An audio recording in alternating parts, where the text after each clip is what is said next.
Bien, doctora Adriana, nuevamente buenas noches. Tengo el gusto de presentar a la doctora Adriana. Ella es hija de uno de nuestros queridos maestros, el oftalmólogo, Arturo, ¿no? Julio, doctora. Julio Mejía. Julio Mejía, muy buen maestro, lo recordamos con mucho cariño. Y para mí es verdaderamente un placer presentarla.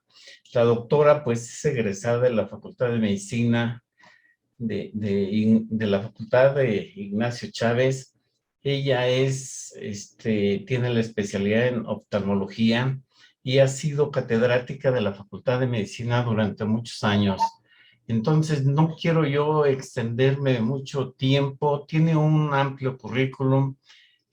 Es doctora en bioética y ha sido una de las promotoras más destacadas en esta materia porque cuando uno lo convence una materia, pues hay que promoverla. Y en la actualidad sentimos que es una rama de la medicina básica que norma la conducta, debe normar la conducta, yo diría, del ser humano, y la bioética, pues de la práctica médica.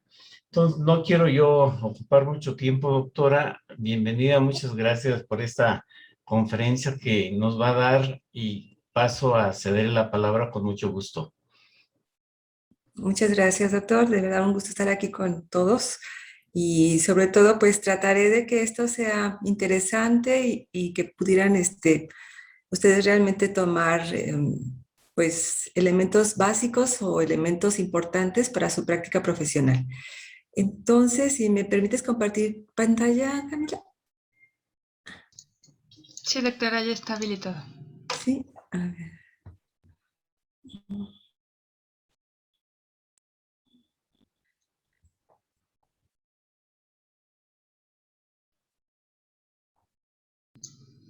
También les recordamos que pues para tener un poco más de control respecto a estas actividades vamos a pasar un link de asistencia, por lo cual les pedimos de favor que lo contesten. Lo dejamos en el chat. Muy bien. ¿Ahí se ve bien? Sí, doctora. ¿Sí me oyen bien? ¿Sí? Bueno, pues bien, el tema de hoy es el consentimiento informado en atención médica y en investigación en seres humanos. Y realmente, pues este tema es de gran interés. Quiero hacer este agradecimiento porque parte de lo que les comparto fue mi proyecto de maestría para obtener precisamente ese grado por parte de los Institutos Nacionales de Salud de Estados Unidos. Entonces, bueno, sabemos que los objetivos de la medicina, pues son sobre todo preservar la salud. Pero no solamente ese es el objetivo, también debemos de confortar y ayudar al enfermo, y sobre todo tenemos que hacer acciones desde la prevención para evitar precisamente muertes prematuras innecesarias o complicaciones que lleven a nuestros pacientes a un deterioro mayor de la salud. La salud, pues, es una condición sumamente extensa y es muy difícil dar una definición única. Es una condición en la que confluyen lo biológico y lo social, la persona, lo individual, la comunidad, lo público y lo privado. Y esto no lo digo yo, ¿no? Lo dice alguien que tiene una jerarquía mucho mayor, que es el doctor Julio Frenk, con quien ustedes también han tenido oportunidad ya de escucharlo y de estar compartiendo algo de información.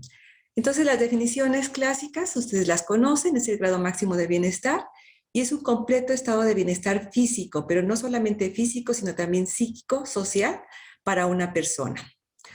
Y para nosotros ya como seres humanos en forma individual o como profesionales, pues realmente la salud es muy importante, ¿no? Es el bien más precioso y sobre todo nosotros somos los responsables de este bien, porque lo tenemos a nuestro cuidado, ¿no? Tenemos a nuestro cuidado la salud de otras personas que son nuestros pacientes. El derecho a la salud queda establecido en diferentes documentos. Aquí mencionaré algunos de los más importantes, como es la Declaración Universal de los Derechos Humanos en 1948 y también el Pacto Internacional de Derechos Económicos, Sociales y Culturales de 1966. Los dos documentos establecen la salud como un derecho humano fundamental. O sea, es un derecho inalienable, es universal y es para todos. Este, este, este estado o este derecho es una vida digna que nos permita realmente cumplir nuestro propósito en la vida, trascender y ser felices. Porque bueno, para eso estamos, ¿no? Para cumplir un propósito que nos permita ser felices. El derecho a la salud es tan importante que todos los estados miembros de la Organización de las Naciones Unidas lo han ratificado. Y en todos los estados aparece alguna situación, alguna ley, algún reglamento en el cual se comprometen primero a reconocerlo y después a protegerlo. El gobierno mexicano suscribe algunos documentos, como los que ya mencioné, la Declaración Universal de los Derechos Humanos, el Pacto Internacional de Derechos Económicos, Sociales y Culturales, y algunos protocolos importantes, como puede ser el Protocolo de San Salvador. Sin embargo, hay numerosos documentos que no es el interés ahorita que ustedes tengan toda esa lista, pero se pueden consultar fácilmente. En nuestra Constitución, ¿dónde aparece el derecho a la salud? Pues lo encontramos en el artículo 4 constitucional, que precisamente establece que toda persona tiene el derecho a la protección de la salud y que el Estado definirá las bases y modalidades precisamente para proteger este derecho. Este artículo es muy importante, pero también va de la mano con el artículo 1, que establece que todos los nacidos en el territorio nacional, en México, tienen los derechos constitucionales. Y precisamente para salvaguardar este derecho tan importante, pues tenemos que hablar del consentimiento informado, porque el consentimiento informado es lo que nos va a permitir realmente hacer un pacto, hacer un convenio entre una parte, que somos nosotros los médicos o los prestadores de servicios, y la otra parte, que es el demandante, que es el paciente, en conformidad de voluntades. O sea, es un pacto voluntario, no es obligatorio. Y aquí voy a hablar un poquito a lo mejor de leyes y de condiciones jurídicas que son muy importantes también para nosotros los médicos y que a veces desconocemos o las conocemos parcialmente. Esta relación contractual, pues es una relación que se establece tanto con personas enfermas cuando son pacientes, y es el acto médico, pero también con personas que no están enfermas, como es, por ejemplo, los participantes de una investigación. Y mediante este pacto o convenio voluntario se establecen condiciones, situaciones, derechos y responsabilidades. Esto aparece en el Código Civil, en el libro 4, que habla de las obligaciones, en el título 10, capítulo 2, que también nos habla de la prestación de los servicios profesionales. Y nosotros, pues, somos profesionales de la salud. El consentimiento y la atención médica tiene algunas situaciones especiales. Podemos decir que se puede hablar de un consentimiento tácito o sobreentendido cuando nosotros vamos al consultorio y presuponemos que ahí vamos a recibir una atención médica, sin realmente tener que haber firmado un contrato. Si es por parte de un seguro, pues previamente sí se firmó ese contrato con el seguro, ¿verdad? Con la aseguradora o con la institución de salud cuando fuimos parte o somos considerados como trabajadores y es parte de los servicios para los trabajadores. Pero cuando vamos a un consultorio que no sea de una institución pública, si vamos a ese consultorio es un acto sobreentendido y la situación es recibir atención médica. En otra situación, el consentimiento expreso tiene que manifestarse y es precisamente lo que está normado por la ley. Y las condiciones que están normadas por la ley pues son la atención médica y sobre todo la investigación.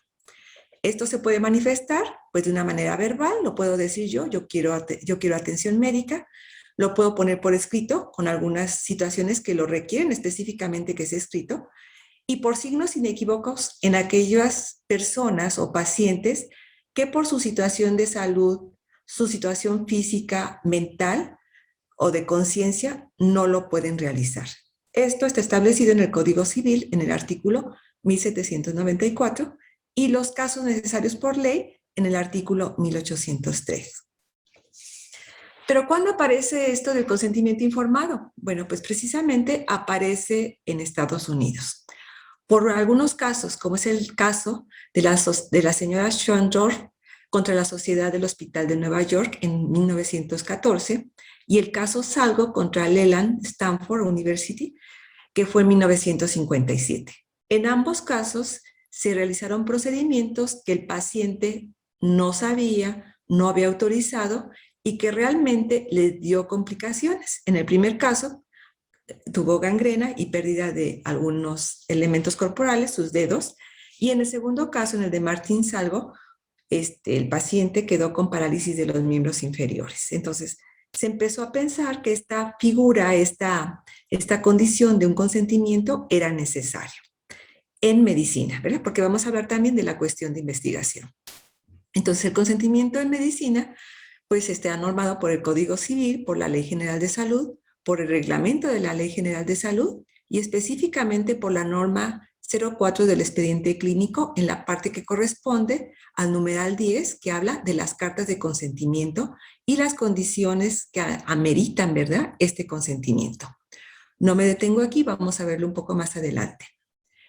En tanto que para la investigación también parte de la Ley General de Salud, del reglamento de la Ley General de Salud, pero aquí sería en materia de investigación para la salud, y hay una norma específica que es la 012, que establece los criterios para ejecución de proyectos en investigación para la salud en los seres humanos. Precisamente en este documento, que también voy a trabajar un poco más adelante, es donde el participante sano acepta, ¿verdad?, ser incluido en este estudio de investigación, no para un tratamiento, sino con fines de experimentación, que se le realizará una maniobra o se le aplicará un tratamiento para establecer algún tipo de resultados que aumenten el conocimiento científico. Sin embargo, hay condiciones especiales en relación a la información que debe de recibir el participante. El consentimiento es una forma de respetar la autonomía de los participantes, sean pacientes o sean personas sanas, tanto en la atención médica como en la investigación en salud. Y el consentimiento no solamente es un documento, no es una hoja que tengamos que firmar o que tenga que firmar nuestro paciente.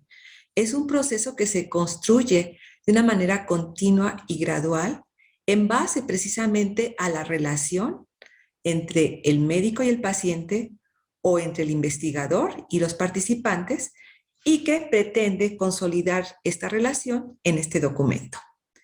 Pero siempre poniendo de manifiesto la actitud responsable y ética del personal médico o del investigador, con garantía del respeto a la dignidad y a la autonomía de las personas. Es entonces la autonomía quizás un concepto filosófico, ¿sí?, la autonomía, la capacidad de decidir, el libre albedrío, la libertad, pero nosotros en el acto médico esa libertad la estamos representando en este proceso que se llama consentimiento informado, tanto para atención clínica como para investigación. El consentimiento informado requiere, ¿verdad?, requiere algunas situaciones, requiere que nuestro participante, nuestro paciente tenga esa capacidad de decidir. No debe de ser llevado a cabo con ningún método de coacción y siempre tiene que contar con información suficiente, oportuna, clara, adecuada culturalmente a ese participante o a ese paciente para que entienda el procedimiento o intervención médica, ya sea con fines diagnósticos o terapéuticos o con fines de investigación. Esto es muy importante. Es precisamente la base, el corazón del consentimiento informado. Precisamente, en este caso, a un paciente competente, y habrá casos en los cuales no es competente, se le informa en calidad y cantidad suficiente de la naturaleza, de la enfermedad, del procedimiento que se propone utilizar, así como de los riesgos y beneficios que puede presentar y las alternativas. Esta situación es muy importante. Se deben de presentar siempre alternativas para el procedimiento, para la investigación, para el tratamiento. Y realmente el documento pues es el resguardo de esa información. ¿A quién pertenece el consentimiento informado? Pues si estamos en una institución de salud, pertenece a la institución de salud. Recuerden, el expediente clínico completo pertenece a la institución de salud, pero si es en la consulta o en el medio privado, pertenece al médico, ¿no? Este documento será resguardado por el médico, con todas las adecuaciones que corresponden igualmente al expediente clínico. El consentimiento informado consta de dos partes, ¿verdad?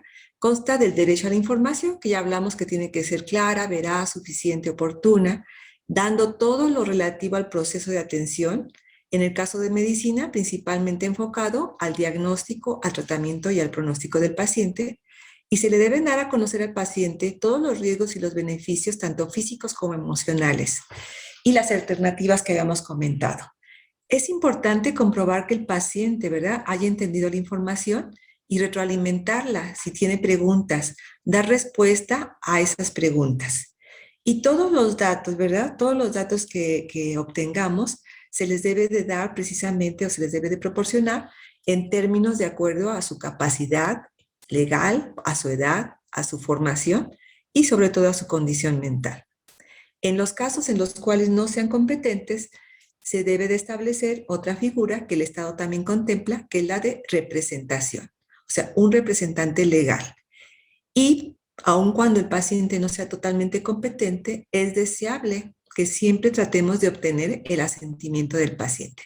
¿Cuál pudiera ser el caso? Pues de niños muy pequeños, de pacientes que tienen alguna discapacidad, que no pueden hablar, que no pueden ver, que no pueden oír, que no pueden moverse, o algunos casos de pacientes mayores en los cuales ya sus condiciones de enfermedad precisamente los limita para ser capaces de dar su consentimiento.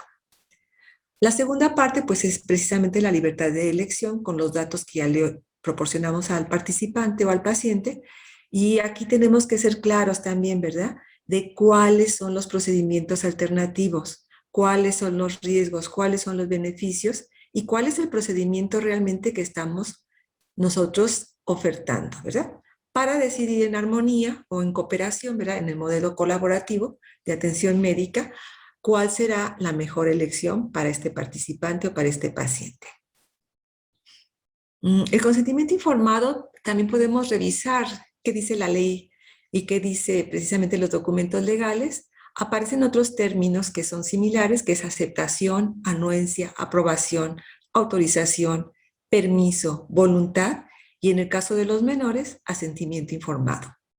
Y como comentaba, ¿verdad?, debemos de tomar en cuenta que todas las personas en el territorio mexicano gozan de estos derechos de prestación de servicios, de cuidado y protección, ¿verdad?, de su salud.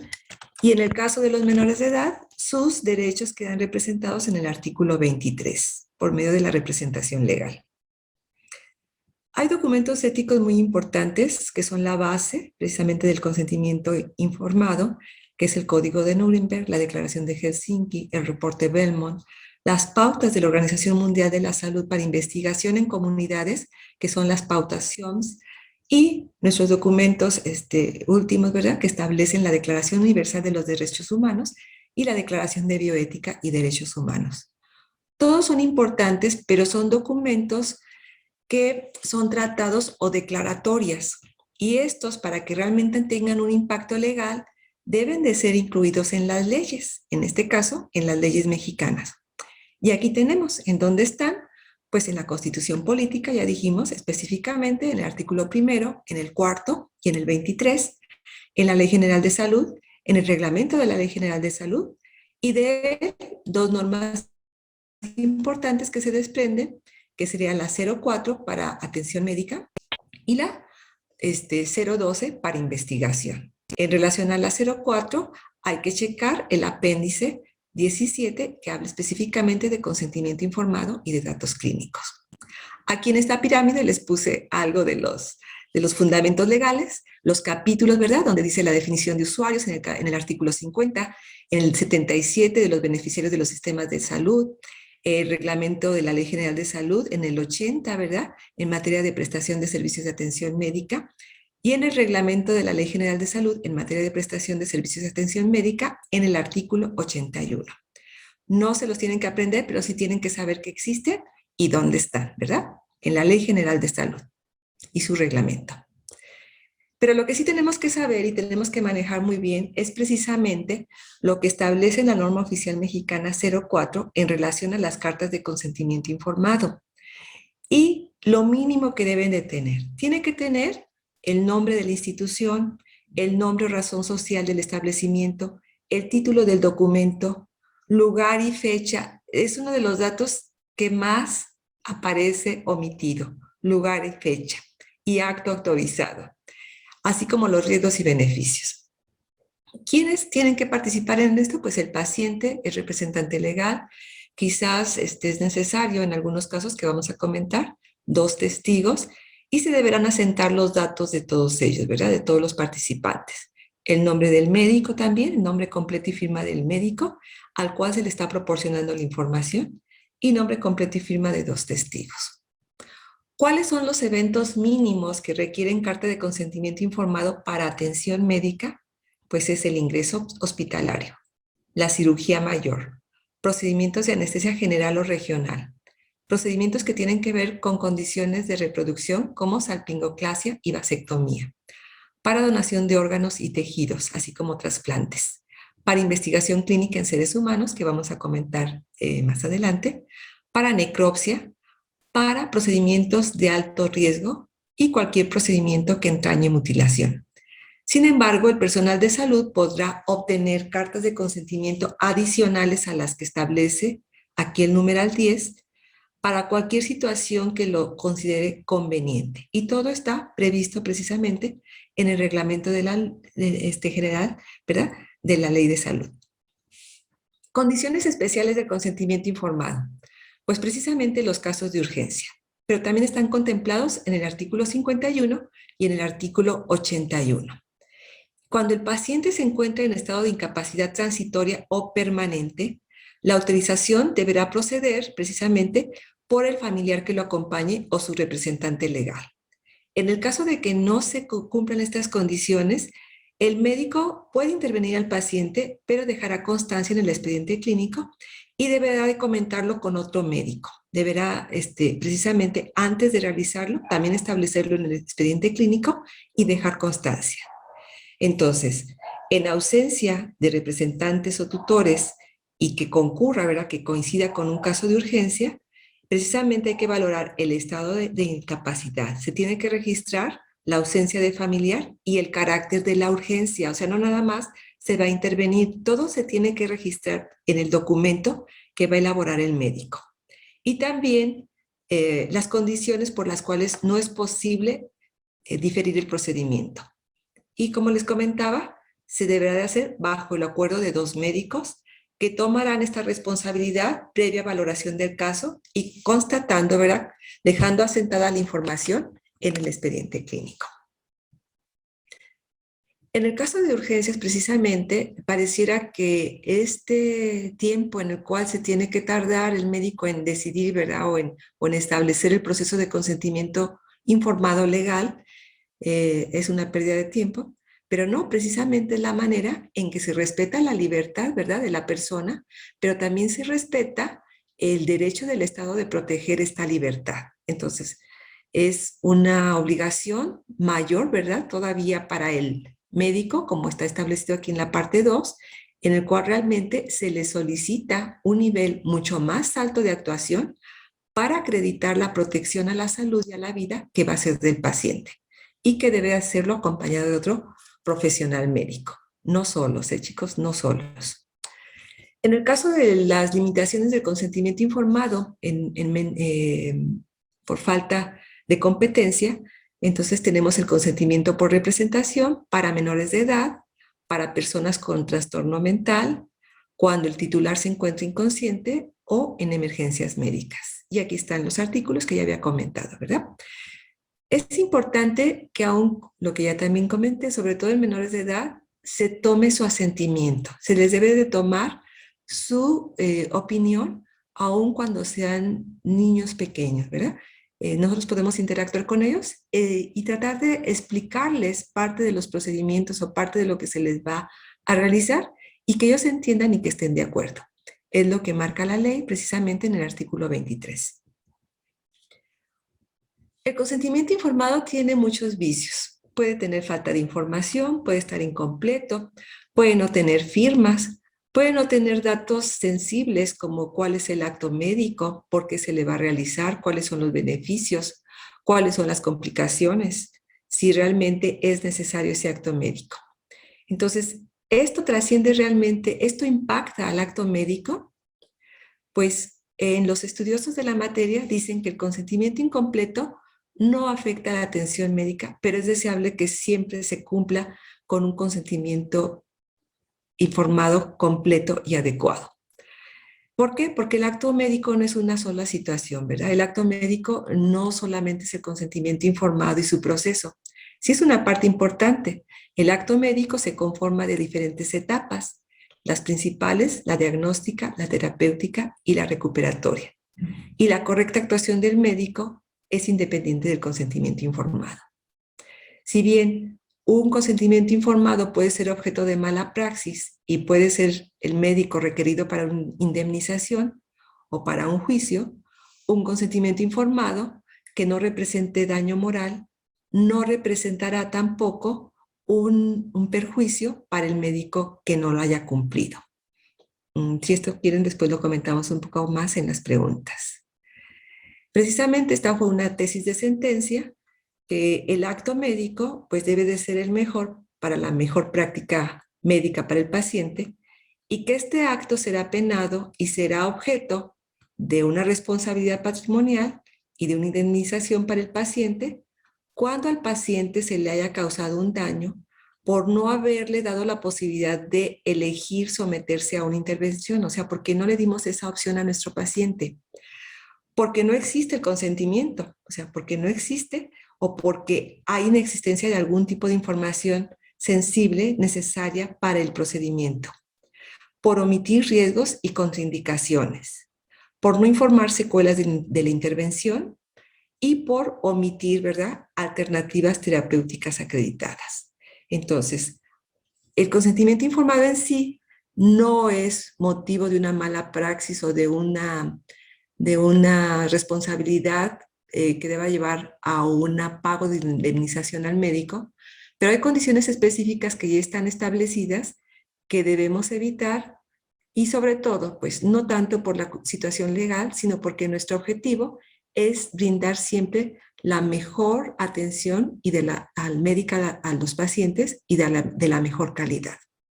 Entonces, esto sería muy brevemente parte del consentimiento informado para atención médica. Y pasaría a la parte de investigación. Sabemos que la investigación siempre ha existido. Desde la historia, ¿verdad?, que aparece la medicina, también aparece la investigación con el uso de plantas, ¿verdad?, y buscar los efectos benéficos o tóxicos, y que esto fue un conocimiento empírico, perdón. Tanto uso de plantas, pero también su experimentación para el uso en animales o en el ser humano. Precisamente conforme va consolidándose el método científico en el siglo XIX, pues se establece la condición de utilizar primero, para realizar experimentación primero en animales y posteriormente en seres humanos. Pero la experimentación en seres humanos siempre también ha tenido un matiz que no es muy bueno para la sociedad o no es muy reconocido como bueno para la sociedad, ya que se realiza en enfermos, en grupos desprotegidos, sobre todo personas que no tienen posición económica adecuada o que tienen posición cultural en desventaja con los investigadores. Entonces, los objetivos de la investigación son muy buenos, precisamente son aumentar el conocimiento científico y resolver un problema, en este caso un problema de salud, pero con las condiciones de veracidad, de conocimiento, de libertad y de responsabilidad por parte de los investigadores. Los estudios de investigación pues son de diferentes tipos. Aquí sobre todo quizás lo que más nos debe de interesar con el propósito del tema de consentimiento informado son los estudios de tercer nivel, experimentales o cohortes, ensayos clínicos, casos y controles. Y precisamente de ellos, las etapas clínicas 1, 2 y 3, en las cuales se tiene que realizar experimentación con seres humanos, tanto voluntarios sanos o enfermos, para evaluar la farmacocinética, la farmacodinamia, precisamente propiamente el resultado terapéutico y la eficacia y seguridad de los tratamientos, vacunas o procedimientos. Las primeras reglamentaciones para investigación pues datan de 1200, pero no es hasta 1847 que la Asociación Médica Norteamericana establece un código ético precisamente para sus médicos y para normar investigación. En Alemania también, antes de la Primera Guerra Mundial, ya existían, ¿verdad? Ya existían quejas y existían iniciativas del Consejo Alemán de Salud, ¿verdad?, para ver realmente qué se podía realizar. Y en febrero de 1931, el Ministerio precisamente publica lineamientos para terapia innovadora y experimentos científicos en el hombre. Sin embargo, esto no fue como muy adecuado y sabemos lo que pasó durante la Primera y la Segunda Guerra Mundial, durante la cual se realizaron experimentos en seres humanos sin su consentimiento. Y no solamente en Alemania, sabemos que esto fue realizado tanto en países de América como de Europa. Es por ello que posterior a la Segunda Guerra Mundial, el Tribunal de Nuremberg se establece para conocer y castigar los crímenes de guerra de los vencidos y los vencedores y establecer un nivel elemental de comportamiento ético. Y precisamente aquí es cuando nosotros tenemos el primer documento importante, que es el Código de Nuremberg, en el cual en el punto número 1 habla del consentimiento voluntario para los participantes en procedimientos de investigación. También habla de condiciones de la investigación, que tiene que ser una investigación útil, que tiene que haber resultados previos con animales, que no tiene que haber daño o sufrimiento innecesario y sobre todo evitar, ¿verdad?, o suspender el procedimiento cuando puede ocurrir daño irreparable o muerte, y que el riesgo no debe de ser mayor al problema a resolver. Así también que la investigación debe de ser conducida por personas con conocimiento técnico y científico. No solamente porque yo quiero investigar, si no tengo esa capacidad lo voy a hacer. Y que en todo momento, tanto el participante como el investigador podrán interrumpir la participación. Esto después sigue teniendo impacto y tenemos la Declaración de Helsinki, sobre todo con la Declaración de la Asociación Médica Mundial, que establece los principios éticos de comportamiento médico, pero también para investigación médica en seres humanos y también de investigación de material humano y de información identificable. Estas declaraciones han sido revisadas y han tenido actualizaciones, pero esas son las básicas. El informe Belmont fue también un documento muy importante porque de aquí van a partir los principios éticos y es precisamente el informe que presenta la Comisión Nacional para la Protección de Sujetos Humanos en Investigaciones Biomédicas y de Comportamiento de los Estados Unidos. Los principios fundamentales éticos van a ser entonces el respeto por la autonomía, o sea, la protección y el respeto a la persona y a su autonomía. El máximo beneficio siempre para los participantes en la investigación, aún sobre la propia investigación. Y el procurar justicia con la distribución equitativa de riesgos y beneficios entre todos los participantes. A estos principios básicos, después tenemos los principios agregados de no maleficencia, de veracidad y de confidencialidad. Muy importante ahorita con el manejo de los datos, pues no solamente de los participantes, sino de todas las personas, ¿no? En cualquier tipo de maniobra, ya sea médica o sea de investigación, en la cual tengamos que tener estos datos sensibles.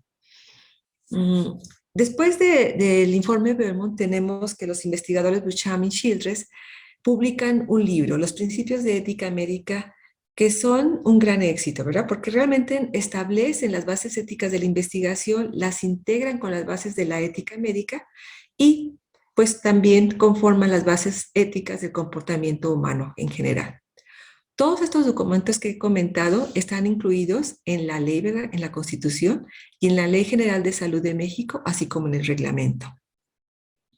Aquí vemos algunos de los artículos que ya he hablado, quizás no, el del único que no había hablado era de la norma 220 de farmacovigilancia y de la 059 que habla de buenas prácticas de manufactura de medicinas. Otro organismo importante, pero es autónomo y no tiene un impacto realmente legal, sino son recomendaciones, es Conbioética, quien precisamente trata de establecer y de vigilar que se cumplan estas condiciones éticas. Si bien el Estado lo establece en los artículos constitucionales, Conbioética lo establece por medio de orientaciones y de recomendaciones. Es así pues que tenemos que sí es necesario obtener el nuevo conocimiento, pero en cumplimiento de requisitos éticos y legales. Y siempre desde la perspectiva de los derechos humanos se debe de privilegiar la protección de la persona, el respeto a su vida y a su integridad física y mental. Bueno, ya lo comenté. Entonces, en investigación el consentimiento informado es el acuerdo mediante el cual el sujeto de investigación o su representante legal, cuando así se requiera, autoriza su participación en una investigación con pleno conocimiento de los procedimientos y riesgos, con capacidad de libre elección, manifestación de su autonomía y sin ningún tipo de coacción. Este consentimiento es un requisito ético para cualquier proyecto de investigación, para cualquier protocolo, y se basa en los tratados y documentos internacionales que ya he comentado. El proceso de consentimiento tiene problemas, y sobre todo en investigación, y sobre todo porque se realiza en personas que muchas veces no entienden que no están participando en un tratamiento, están participando en un proceso de investigación, y tanto pueden ser parte de la investigación del principio activo o de otro medicamento que realmente no les va a resolver un problema de salud. Y estos problemas pues tienen que ver durante el proceso, a la información que realmente se les proporciona, cómo se les proporciona esa información o qué tipo de información se les está presentando, ¿verdad? Es importante entonces la información, la comprensión y que nuestro participante o el participante de ese proyecto esté libre de toda influencia y que realmente esté siendo él manifestando su libertad y su autonomía. La información que se debe manifestar es muy parecida a lo que comentamos para el consentimiento médico en atención médica, que tiene que ser información clara, verdadera, suficiente, actualizada, y en procedimientos de riesgo mayor al mínimo, este consentimiento debe de ser precisamente registrado y debe de ser sujeto de un comité de ética en investigación. En el caso de los menores, también establecer la situación específica del menor, por qué debe de intervenir, ¿verdad? Sobre todo ahorita, por ejemplo, en las vacunas, ¿no? ¿Por qué debe de participar o no debe de participar? Y siempre solicitar su asentimiento. En relación a condiciones especiales, yo aquí pues ya no revisaré todas las pautas, son muchas, pero hay condiciones especiales según raza, género, edad, idioma, economía, ¿verdad? O situaciones en las cuales la paz social está en riesgo por guerras o en condiciones de emergencia sanitaria, precisamente como es el caso de la pandemia.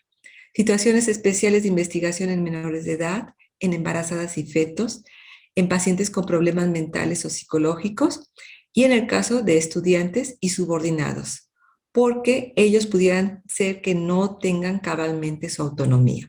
Aquí sí les pediría que revisaran esta pautación que establece precisamente las condiciones especiales del consentimiento informado según el grupo o el tipo de problema que estemos investigando. Entonces, la información, pues ya habíamos dicho, hay problemas también, ya sea por los participantes, por mala interpretación, por falta de comprensión, por coerción.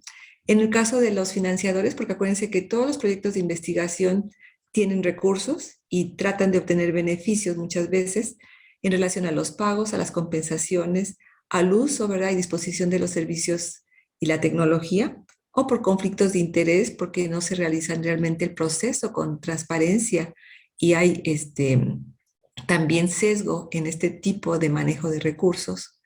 En relación a los investigadores también, porque a veces el investigador puede manipular sus resultados, puede manipular a los participantes, puede realizar fallas en la metodología y puede evitar, ¿verdad?, publicar los eventos adversos o resultados negativos de su investigación. Y esto también es un problema del consentimiento informado, porque tienen que registrarse esos datos. Y en relación a los comités, porque, bueno, primero a veces ni siquiera llega el proceso, ¿verdad? Ni siquiera llega el formato o el conocimiento del proceso de consentimiento informado, o también los comités no tienen la formación adecuada, no están capacitados, no están actualizados, no disponen de tiempo, porque estos son cargos honoríficos, ¿verdad? No son cargos que tengan una retribución, y también porque no se le da seguimiento a la investigación. Entonces, realmente la aplicación de estos principios éticos a veces se complica, pero no por eso debemos de dejarlos de aplicar, ¿no? El de respeto, el de beneficencia y el de justicia. Los documentos ya los comentamos, los elementos, ¿verdad?, legales, las normas oficiales, Y aquí también marcaría la norma 062 para el uso de animales en investigación. Entonces, ¿quiénes serían los responsables de realmente vigilar estos procedimientos de investigación y del consentimiento informado y que realmente el consentimiento informado esté protegiendo a los participantes? Pues en primer lugar el investigador, pero también los comités de investigación, de ética de la investigación y de bioética, con conocimiento, con formación, con tiempo y con precisamente la disposición para realizar estas evaluaciones de la mejor manera posible.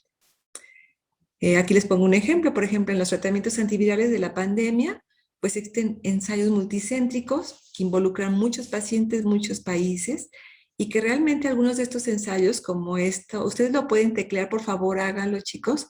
Busquen clinicaltrial.gov y busquen el tipo de ensayo que ustedes quieran. Y yo busqué tratamientos antivirales para COVID en México y encontré, con fecha de agosto, inicio de agosto del 2021, 151 ensayos en proceso y 62 de ellos con placebo. O sea, están investigando un tratamiento antiviral contra nada. Y esto pues es una investigación ética cuestionable.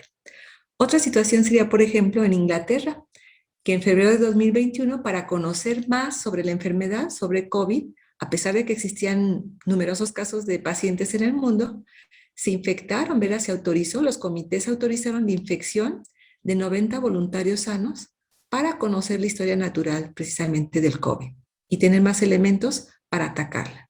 También podríamos decir que se cuestiona aquí que es importante la autonomía, es importante el conocimiento, pero ¿cuál va a ser realmente el beneficio para estos participantes? ¿Verdad? ¿Cuál es el beneficio si no tenemos todavía un tratamiento que se haya demostrado efectivo para el COVID?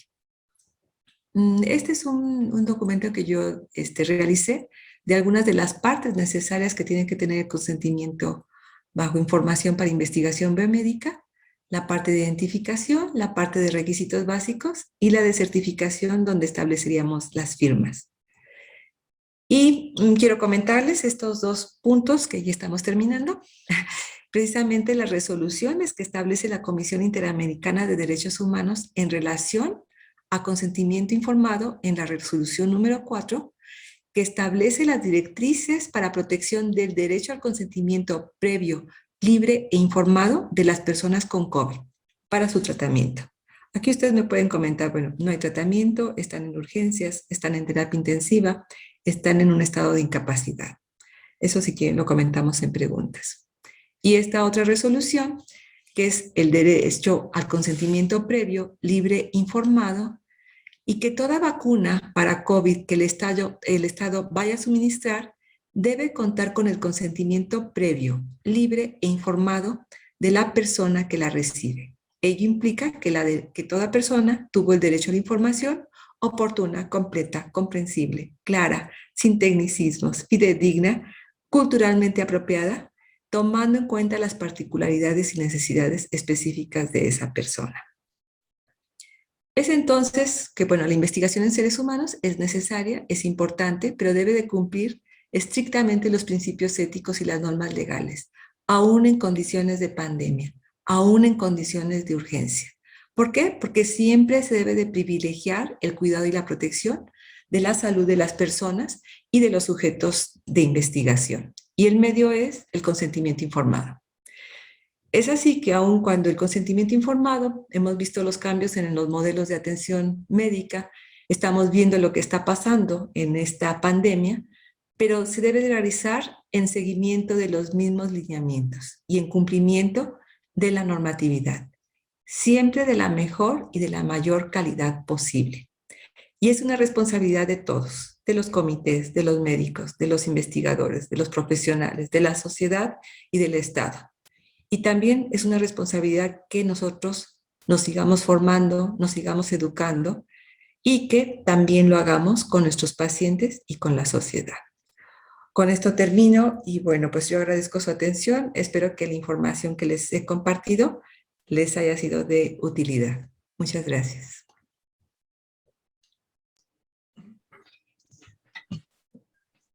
Doctora Adriana, felicidades, excelente plática y es un tema que nunca pasa de moda.